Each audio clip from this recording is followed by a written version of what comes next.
baru saya di Syekh sholat gaib dari Maroko.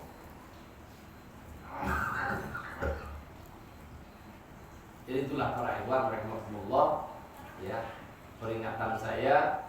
Kenapa Khalifah menjelaskan kepada saya untuk kelas kita para ikhwan, ya, jangan ihtimam dengan asma, cukup perbanyak selawat fatih lebih baik. Bahkan saya sendiri, ya, selalu saya ceritakan hal ini. Yang tadinya sudah, ya, macam-macam hizib saya baca, termasuk sefi dengan jumlah tertentu, akhirnya saya oleh beliau disuruh berhenti, dan saya alhamdulillah, ya, setelah berhenti baca hizib lebih enak, lebih nyaman. Kenapa? Beratnya asroh, sehingga kalau tidak kuat nanti, ya, akibatnya fatal dengan yang mengamalkan. Inilah para ikhwan rahimahumullah.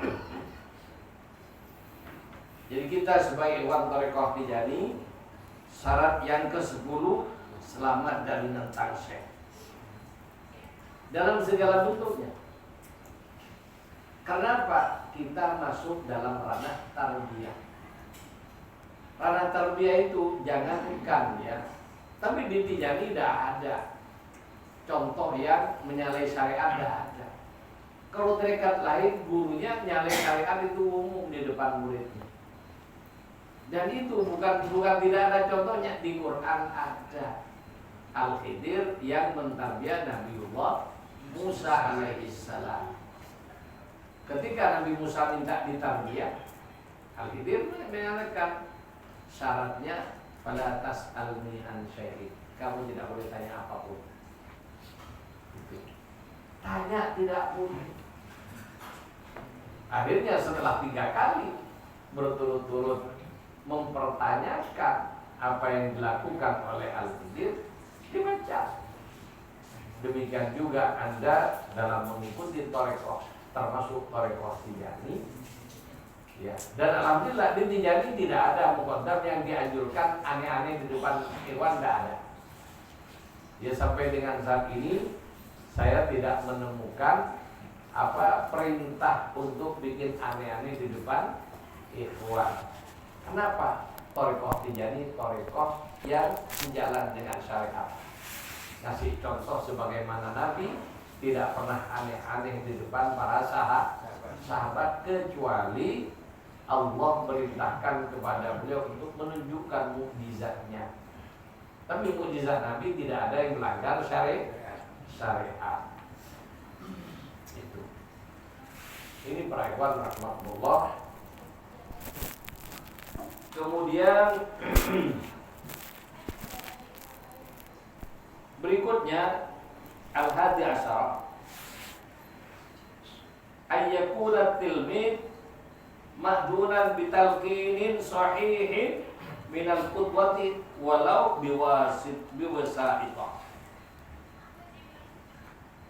Jadi murid atau ikhwan Thariqah Tijaniyah sahih sebagai ikhwan kalau dia dapat talqin, ya, dapat izin dari muqaddam yang sahih dengan sanad yang sahih nyambung kepada syekh dan kepada Rasulullah sallallahu alaihi wasallam.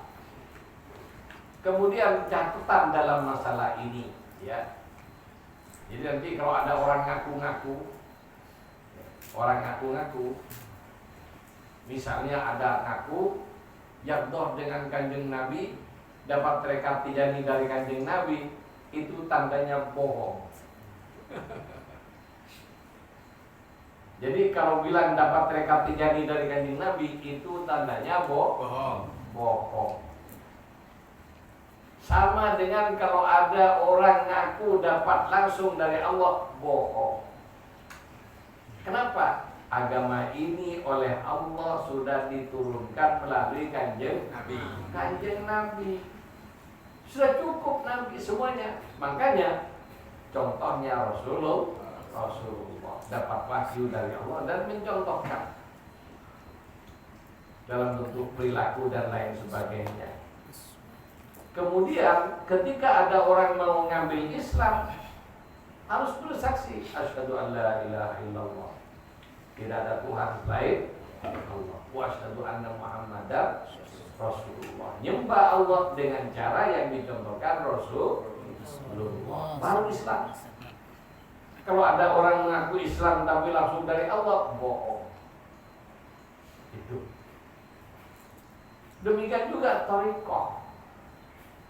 Jadi thariqah itu oleh Kanjeng Nabi sudah diberikan kepada para aulia. Ya, seperti Qadiri ke Syabdul Qadir, Syadili ke Syabul Hasan Asyadili. Jadi kalau ada orang ngaku dapat thariqah Qadiriyah dari Kanjeng Nabi, bohong. Kenapa? Ya bukan Qadiriyah kalau sudah dari berarti tarekat dia termasuk ngaku dapat tarekat Tijani dan langsung dengan Kanjeng Nabi, bohong.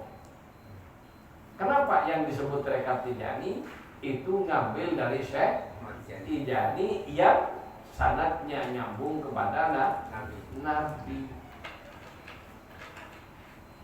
Mau yabdoh kek, ya, karena ada orang yang ngaku-ngaku. Dan semoga Anda semua dan saya diselamatkan oleh Allah dari ngaku-ngaku. Calon suul khotimah. Jadi orang yang ngaku-ngaku ini calon suul khotimah. Tolong tidak usah ngaku-ngaku macam-macam. Itu. Lebih baik Anda tidak tahu apa-apa. Selamat dari ngaku, dari sok tahu, daripada sok tahu ngaku ini ngaku itu. Jadi tarekat Tijani ini oleh Rasulullah sudah diserahkan ke Syekh Tijani. Makanya namanya tarekat Tijani.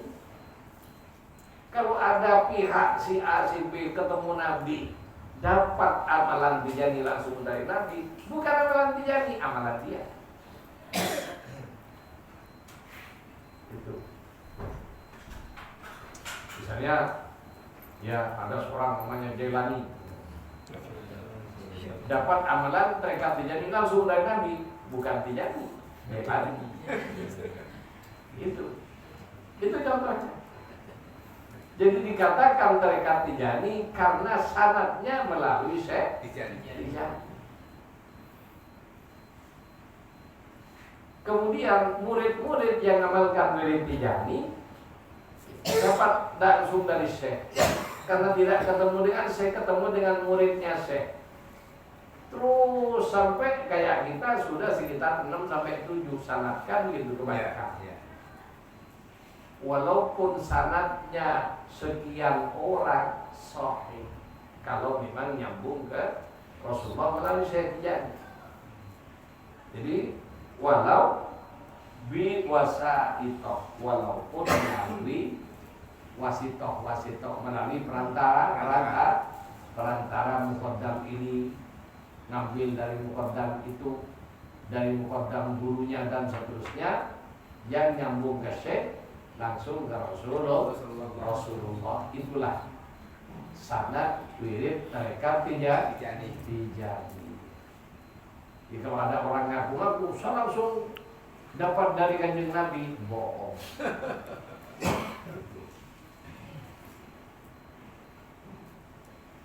Terus bagaimana kok ada orang ngambil tarekat Tijani atas perintah Nabi? Kalau ketemu Nabi banyak para muqaddam terdahulu. Jadi para muqaddam terdahulu masuk Tijani atas perintah Nabi. Banyak, bukan hanya satu orang. Termasuk yang nulis kitab ini. Ya, Abdurrahman Sani. Jadi awalnya Qadiriyah.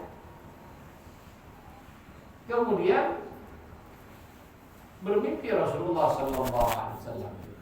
Dalam mimpinya ditanya oleh Rasulullah, "Lima lam ta'khudhu thariqat Tijani?"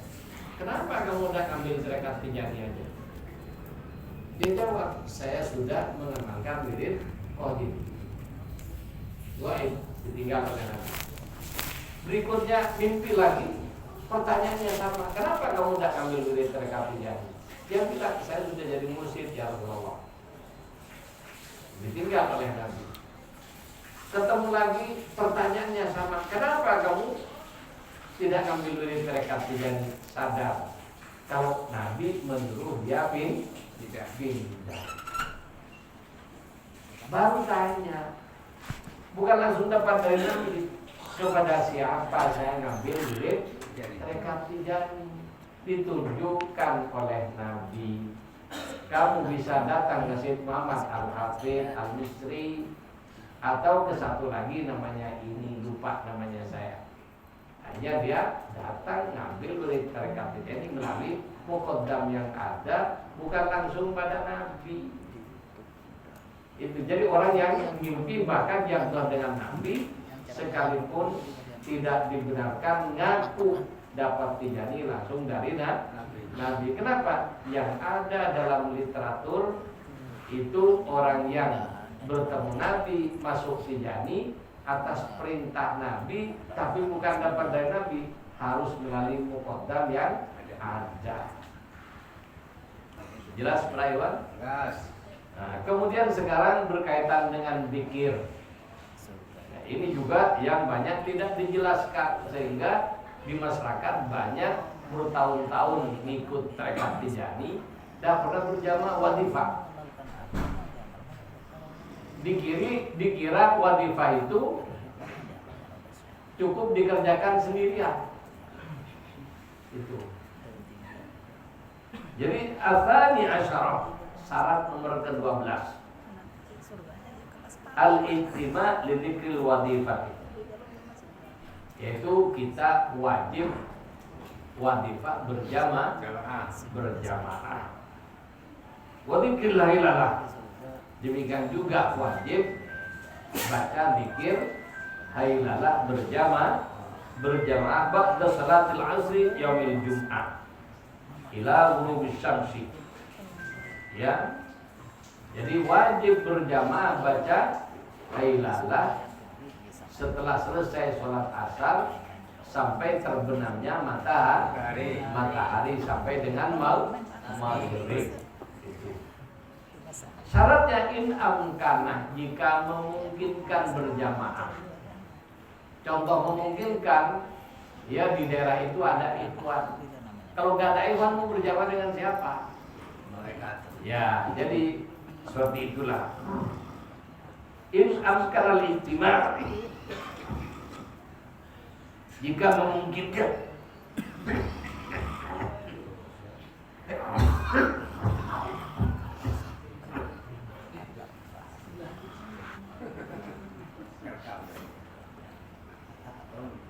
Jadi in amkanal ijtima' jika memungkinkan berjamaah. Wa kana maul ikhwan fil baladi. Jadi di daerah itu ada ikhwannya. Jadi memungkinkan berjamaah dan di daerah itu ada ikhwan. Kalau di daerah itu udah ada ikhwan, memang kemana-mana tidak ada, ya tidak wajib. Jadi yang wajib itu kalau memungkinkan dan ada temannya. Walaysa lahum udhrun syar'iyyun, dan mereka tidak ada udzur syar'i. Apa udzur syar'i? Hujan deras, udzur syar'i. Kemudian situasi tidak aman, lagi ada kerusuhan, tidak berani keluar rumah, udzur syar'i. Ada banjir dan lain sebagainya. Ya.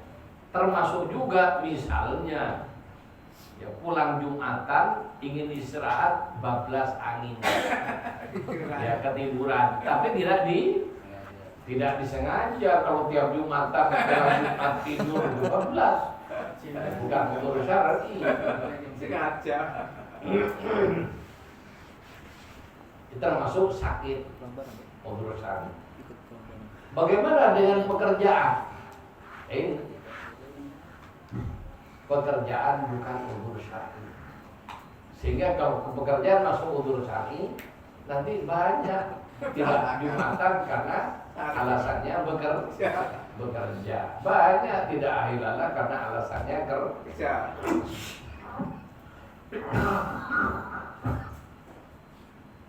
Dan kubur itu tidak setiap saat. Kecuali contohnya ada orang kena sakit menaun. Jadi kena stroke, lumpuh. Ya selama lumpuh ya tidak wajib berjamaah. Kalau sudah tidak kuat wiridan ya sudah. Tetap dihitung baca wirid.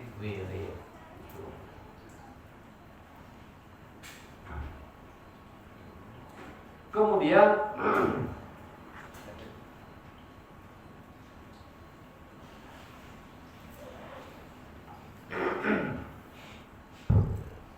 ya kalau terpaksa tidak berjamaah karena udzur syar'i, maka Allah kirimkan 70.000 malaikat.